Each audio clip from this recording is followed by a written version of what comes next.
Hey guys, Tara here from Recovering Book Hoarder, and today we are going to do my May wrap up. So May was a little different. Quantity wise, it was an excellent month. I finished a total of 20 books. I DNF'd one book, and I'm still in the process of reading another book, and it's one that I had said was probably going to be a carryover because it's ridiculously huge. So I read a lot. Quality, however, this is not the best quality reading month. So I had, like I said, I had one DNF, I had one 1-star book, 5 2-stars, 8 3-stars. So that's the most I had I'm sorry, the most of the star ratings was under the 3. So things were just kind of average. 2 4-stars and 4 5-star reads. So,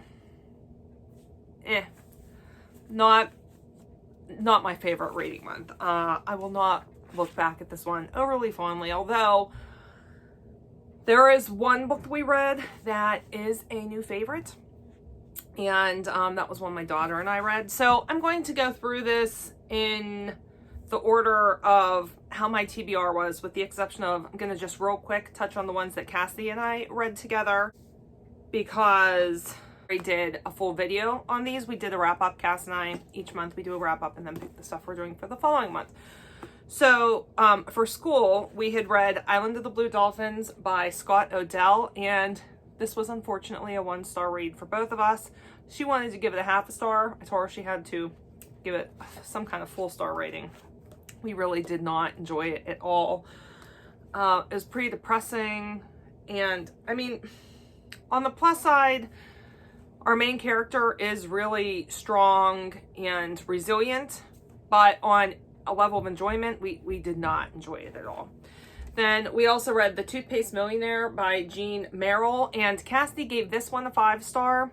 I think it's more like a 3-star, but for that age, and Cassie's 11, if you're looking for something for your kids, she thought that this was absolutely fabulous. And the other one we read, which I guess this is our new favorite, and it's somewhere because Cassie is continuing to read different parts of it by herself over and over again.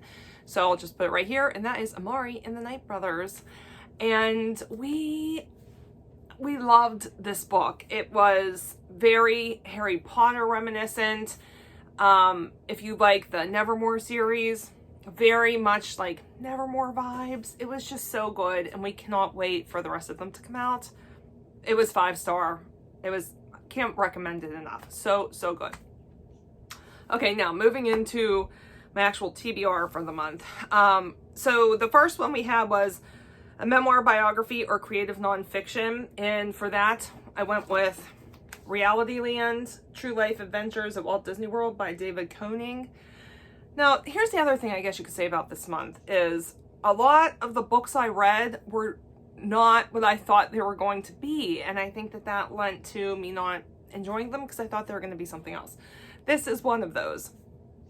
I thought that this was going to be, it says True Life Adventures at Walt Disney World, so I thought it was going to be like behind the scenes kind of stuff for the people that worked there. What it ended up being was a pretty in-depth look at the development of Walt Disney World through Walt's death. And you can tell this guy was a big fan of Walt Disney.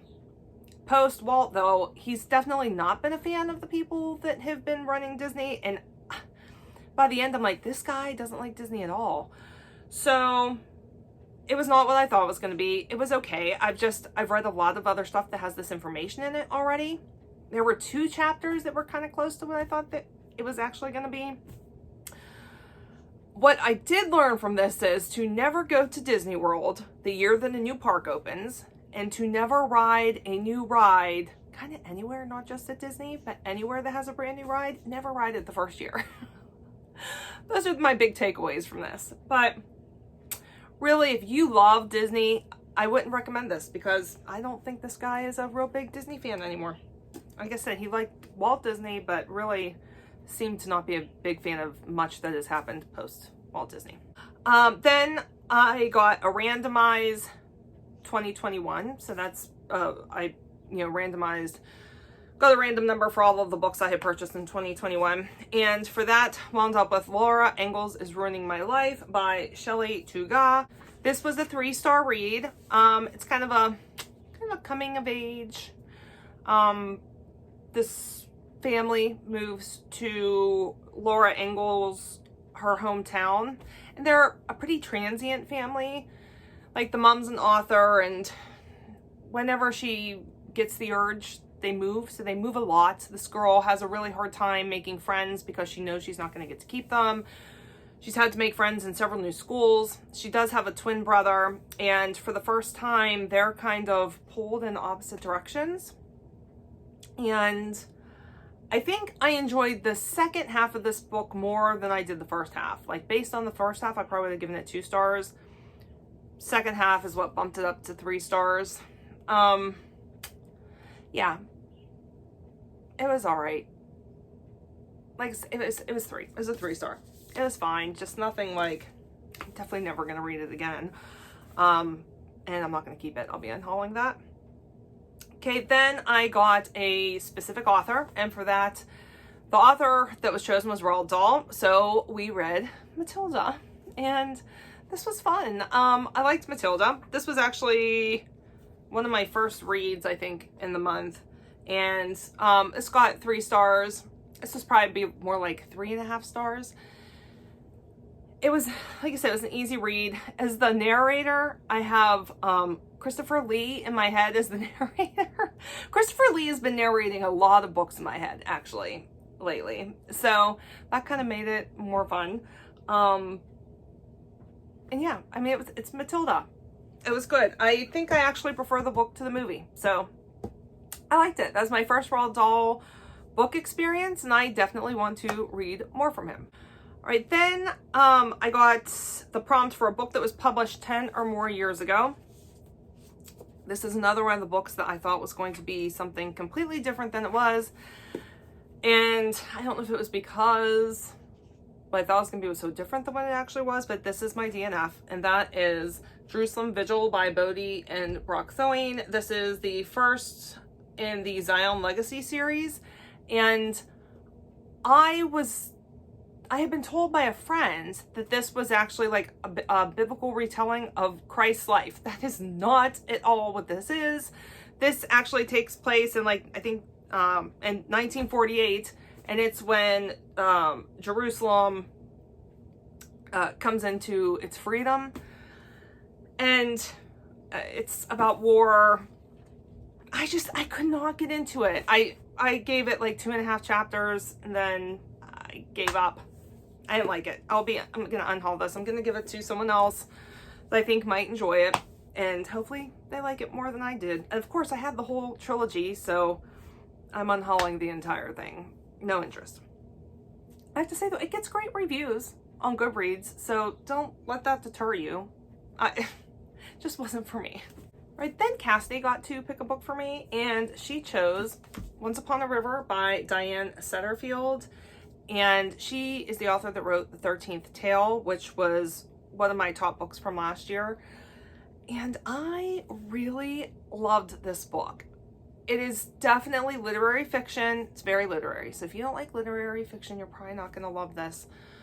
But I did love it. And it really gave me Starless Sea vibes. So if you liked the Starless Sea, I really think you would like this book.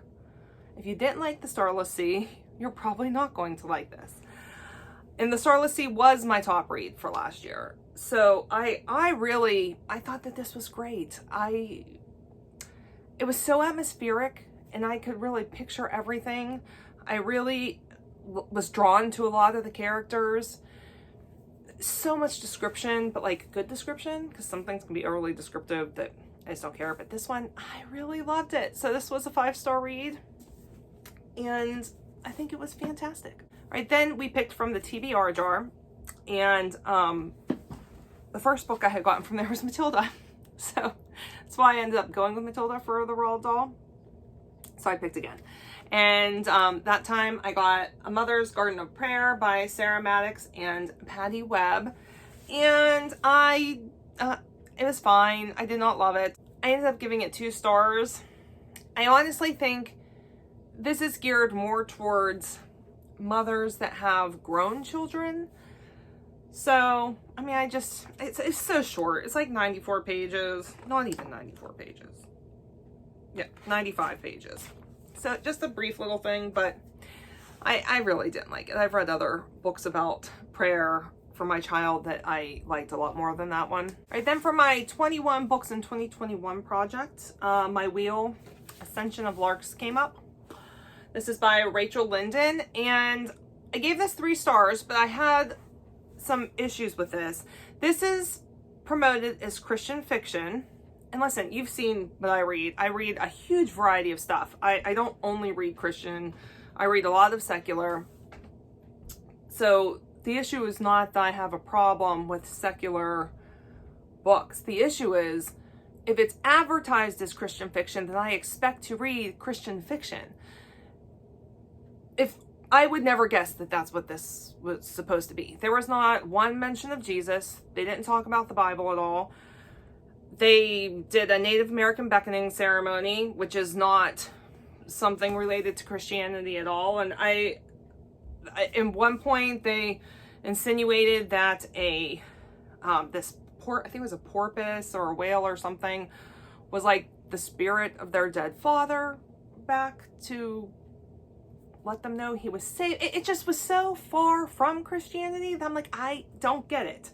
And this is printed by Thomas Nelson, which is a Christian imprint. And I'm just disappointed. I'm disappointed because it wasn't Christian fiction. So I'm not sure how that happened, but it ended up being a 3-star. Like, the story was fine, but it wasn't what it was supposed to be. So again, going into things thinking it's gonna be one thing and it wasn't, and it's the story of this month. All right, then the second book that we got for my 21 and 2021 project was John Hughes, and this was a 3-star book. I am a big fan of the Brat Pack and John Hughes movies. There were movies in here that, like, I just didn't care about, though, so that's why it's 3 stars. Some of the stuff in here was like 5-star information, some of it just wasn't. So overall, I would give it 3 stars. The pictures were great in here. There was like really, really good pictures. I kept posting them on my Instagram page. So if you don't follow me on Instagram, my handle is down in the description box. But like that one, I love that picture. They gave like a whole costume board for the Breakfast Club, which was really cool. So like I said, some of it was clutch and really good, and other parts were just like I didn't care. So 3-star. All right, my 5-star prediction. Mitch Albom's The Next Person You Meet in Heaven. This was the first book that I read this month.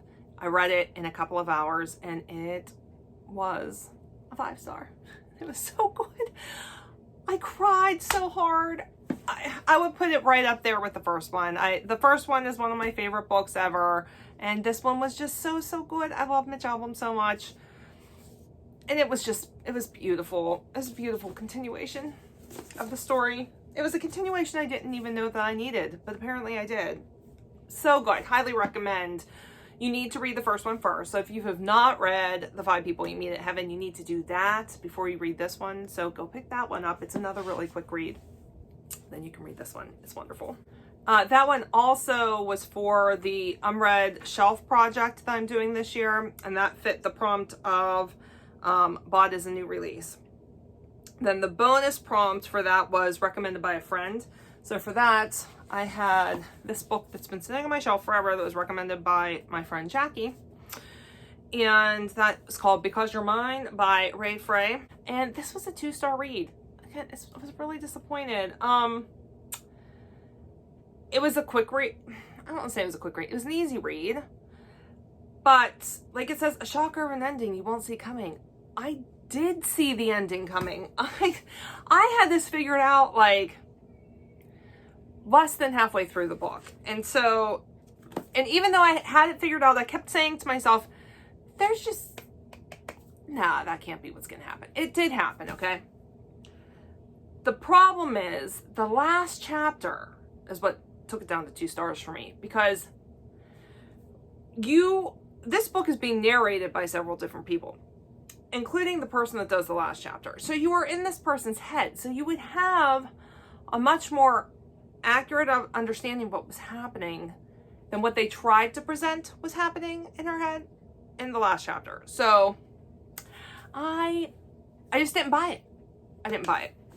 So 2 stars. Okay, the book that we did from my gifted wheel for all the wonderful books that was gifted for my birthday is Bruce Springsteen, All the Songs. And I kept saying all the lyrics because in my head, that's what it read. All the songs, not all the lyrics. And the dust jacket's actually off. It's over there. But oh my gosh, will you look these pictures?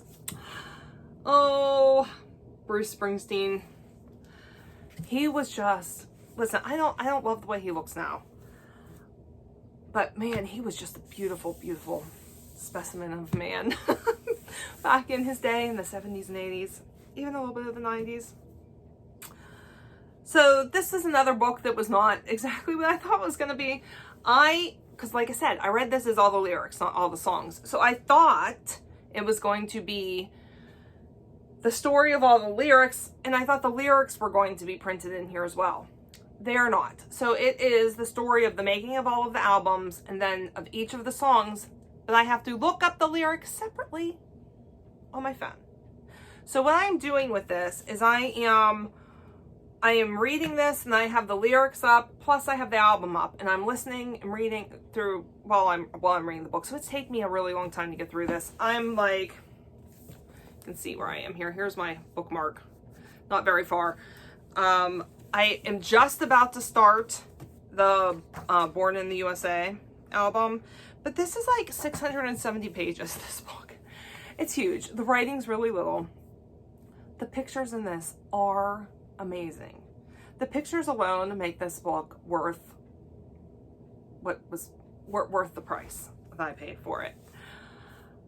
And I am enjoying reading it the way that I am. He has a lot more in his catalog than I even thought he did. I consider myself a Bruce Springsteen fan, but I apparently didn't even know about like half of his work. So I'm enjoying this. It's going to take me probably another 2 months to get through it though.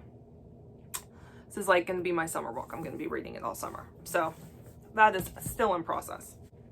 Okay, I'm participating in the Buzzword Challenge this year also, which used to be held by Kayla over at Books and Lala. It is now hosted over on Goodreads. Kayla is the one that picked all of the words or topics. I think her son helped her too, but it's hosted at Goodreads now. And this month's word was house or home. So for that, I went with The House on Foster Hill by Jamie Jo Wright. This was my first Jamie Jo Wright. And I ended up giving this 3 stars. This is Christian fiction. It's a mystery. And it's the first kind of book that I had read like this. It follows 2 different timelines. And I liked the representation of Christianity in here. I thought it was represented really, really well. So I enjoyed that part. There were things in here I just didn't buy though. So like the things happening to the girl, I can't remember her name, that's in the current timeline though. It just got like way past my powers of belief in regards to what was happening to her and how it was happening and things like that. So it was fine. It was a 3-star read. I had read it thinking both this and Ascension of Larks. I had read both of those hoping it could be book club picks for the book club I do with my friend Ruth, and neither of them actually made the cut. So kind of disappointed with that, but it happens. I am also participating in the Read Your Bookshelf Challenge hosted by Chantel over at The Intentional Reader. And this month's prompt was a book you should have read in school. So for that, I read To Kill a Mockingbird by Harper Lee. And again, this was a 3-star read. It wasn't, I remember seeing this movie forever ago. I hear so many people talk about this. It was good. I definitely can see, it was an uncomfortable read. Just with today's climate, in all honesty, I was uncomfortable reading it. And I can definitely see why, if you were a Black American, why this would be a really tough read, because the ideas presented in here, because even like the good guys still had some pretty disparaging like thoughts and ideas about Black people, and I can definitely see why it would be an uncomfortable read, because even I felt uncomfortable. So for what it is, I thought it was a 3-star read. Do I think it should be read in schools now? I don't. And that might be an unpopular opinion, but that's how I feel. Okay, then I read for April's book club over on Getting Hooked With It for her Patreon book club. It was A Keeper by Graham Norton, and April loved this book. I really enjoyed watching her wrap up of it because she absolutely loved it. And maybe if I had been like buddy reading it, I would have enjoyed it more.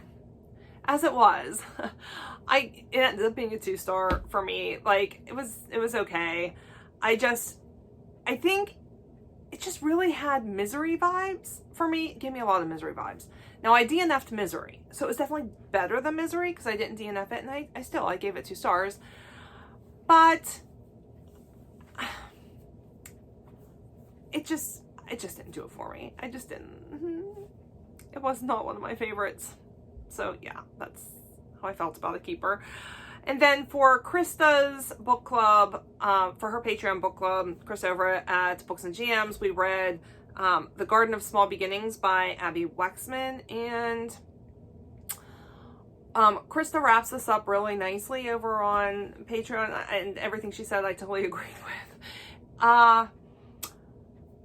The underlying story was good, but there was a lot of like crass language that just wasn't needed. Like, I'm not against like swearing and descriptions and things in books if they make sense with the plot. This did not make sense with the plot, and so that was my issue. Like, it felt like the author was trying too hard and failed at that. So the actual story itself was fine. I liked the characters that were in their gardening club that they did, and I really liked the sister relationship.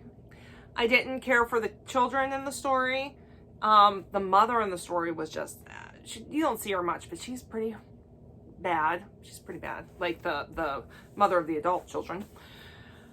And maybe part of it was that I listened to it, and really the narrator's choice for what she did with the like love interest in this book, who is I think from Sweden or Holland or something like that. I listening to the voice, I'm like, I'm sorry, they're saying this guy's really cute, but the voice, I just couldn't picture him as being attractive at all. So that's how I felt about that. And just because I wanted to read it because it's new release, I think what I'm starting to do is my most anticipated releases, I'm making sure I read the following month from when they're released. So my most anticipated release for April had been Lover Unveiled by J.R. Ward, which is our continuation in the Black Dagger Brotherhood stories. This is a main Brotherhood book, and all I can tell you about these books is they are vampires like you have never seen vampires before. It's like urban fantasy, and I love them so much. This book was a 4-star read, so it was not one of my favorites, but it's still the Brotherhood. My complaint is, as a main Brotherhood book, I expect to see a lot of the main Brotherhood in here, and we don't see them for quite a while. And I just miss them. When I'm reading the main Brotherhood books, I want to read about my main brothers. And anyway, I mean, it's 4 stars. Not my favorite in the series, but it was still good. And then, sorry, this wrap-up's going forever. Like I said, I read a lot. Couple other things I read. So I had finished up a Bible study that we were doing with a group of women from my church, and that was the Redeeming Love companion study by Francine Rivers with Angela Hunt, and this ended up being 3-star for me. It was not the best Bible study I've ever done. I enjoyed the rereading the snippets from Redeeming Love. It's one of my favorite books, Redeeming Love is. But I just didn't really connect with this Bible study. I know a lot of the other women in the study did. It wasn't really for me. My mom felt the same way. So there's that one. And then for the BookTube spin, I had gotten the Book of Hidden Wonders by Polly Crosby. This was another one that I expected something else, and it absolutely was not. This wound up being 2 stars. I thought that this was going to be like a whimsical tale. Like, this is how it's described. A charming, deeply imaginative debut novel about a young girl who is immortalized in her father's illustrated books containing clues to their family secrets. Romilly Kemp and her eccentric painter father have happy but sheltered lives in a ramshackle mansion in the English countryside. When her father finds fame with a series of children's books starring Romilly as the main character, everything changes. Exotic foods appear on the table, her father appears on TV, and strangers appear at their door, convinced the books will lead them to a precious prize. As time passes, Romilly's father becomes increasingly suspicious of the outside world until, before her eyes, he begins to disappear within himself. She returns to his illustrations, looking for a way to connect with her ailing father, and finds a series of clues he's left just for her. This treasure hunt doesn't lead her to gold or jewels, but something worth far more, a shocking secret that is crucial to understanding her family. It was really depressing. This book was very reminiscent, for me, of The Casual Vacancy by J.K. Rowling, which is like my most hated book of all time. I hate that book so much. It was one in which, like, I can't, the characters, I didn't love the characters.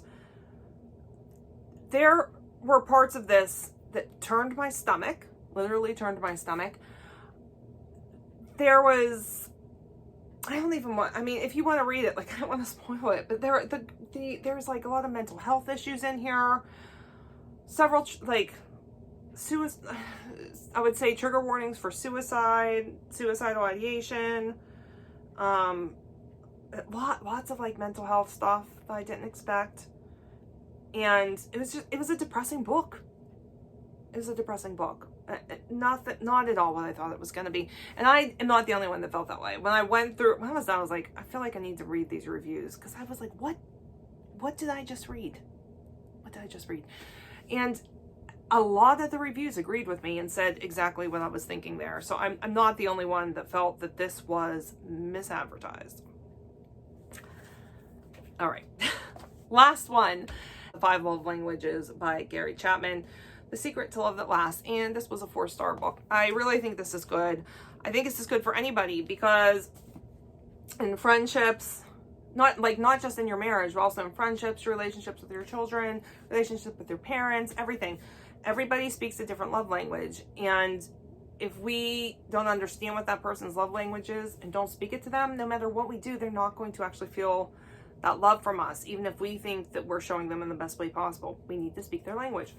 And I enjoyed it. I thought it was good. I think it's good for like anybody to read.